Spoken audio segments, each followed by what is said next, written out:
عليكم اخواتي، ان شاء الله تكونوا بخير وعلى خير وفي احسن حال يا رب، صحه جيده باذن الله. اليوم عندنا فيديو مختلف تماما عن الفيديوهات السابقه. اليوم عندي كريم رائع جدا لجميع الاستعمالات الجلديه. انا شفت بانه مهم جدا يكون عندنا في البيت، حبيت نتقاسمه معكم او فكره نضيفها لكم. هذا الكريم هذا اسمه اخواتي فيوس كورت. هو في حجم كبير والحجم الصغير. تقريبا الثمن ديالو او الثمن في المغرب الكبير غيكون تقريبا 100 درهم والصغير 50 درهم. بالنسبه للبنات اللي في السعوديه ثمنه 38 ريال و50 هلله، هذا الكبير. اما الصغير فثمنه 19 ريال و25 هلله بالنسبه للبنات المقيمين في السعوديه. دواعي استعمال هذا الكريم او الاشياء اللي نستعملوا لها هذا الكريم رائع جدا. جميع الاستعمالات الجلديه والالتهابات الجلديه. اول حاجه البنات اللي كيزيلوا الشعر من الوجه، كتكون عندهم واحد الالتهابات واحد الحساسيه من بعد ازاله الشعر، هذا الكريم رائع جدا ومفيد، غيخلصك من هذا الالتهابات يعني بسهوله. ثاني حاجه البنات اللي كتكون عندهم قشره في الشعر وكتبقى كتنتشر حتى كتوصل عندهم للحواجب والرموش وكتولي عندهم عند الانف هاد القشره هاد الكريم هذا باذن الله غيخلصك منها وبطريقه سهله وفي مده قصيره باذن الله. ثاني حاجه البنات اللي عندهم ثعلبه في الشعر، هاد الكريم رائع كيخلصك باذن الله من هذا المرض ديال الثعلبه.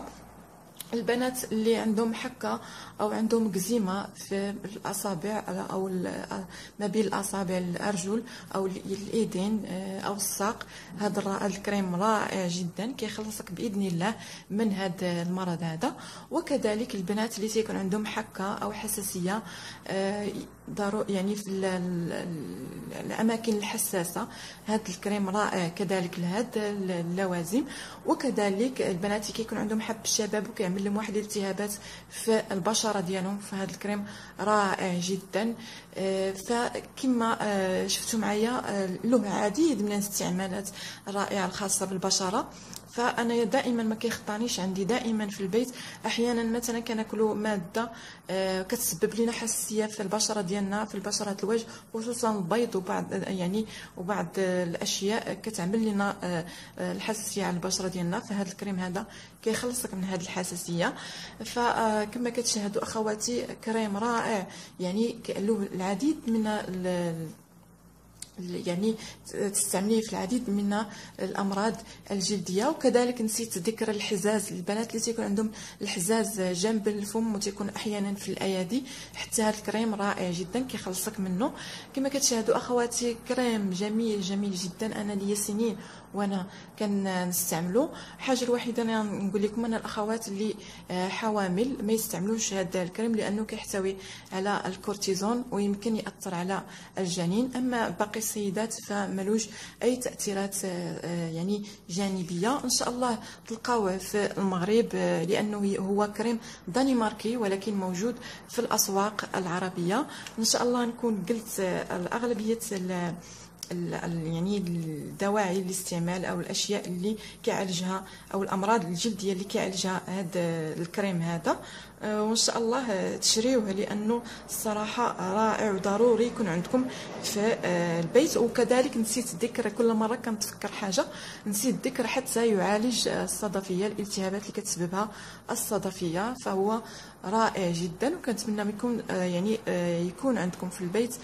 طريقة الاستعمال أخواتي تستعملوه في الصباح على وجه نظيف وفي المساء. حاولوا ما تعرضوش لأشعة الشمس، يعني تستعملوه في الأوقات اللي تكونوا فيها في البيت، يعني في الصباح والمساء. وإذا كنتوا يعني تتعرضوا لأشعة الشمس فحاولوا أن تستعملوه قبل نصف ساعة أو ساعة إلا ربع قبل الطلوع من البيت. وأكيد استعمال الكريم الواقي من أشعة الشمس. هو كريم موجود في جميع الدول العربية، يعني موجود في مصر، في دول الخليج، وكذلك في الدول العربية الثانية. فأكيد إن شاء الله وبإذن الله يكون حتى في المغرب، لأنه كريم دنماركي ولكن موجود في الأسواق العربية. ان شاء الله اخواتي تجربوه ويكون ضروري عندكم في البيت، لانه كيتستعمل عده لوازم الخاصه بالبشره والجلد. وان شاء الله نكون افدتكم ولو القليل حول هذا الكريم، وان شاء الله نتلاقاو في وصفه اخرى باذن الله. ما تنسوش الاشتراك واللايكات، وان شاء الله نتلاقاو عن قريب باذن الله. الى اللقاء ومع السلامه.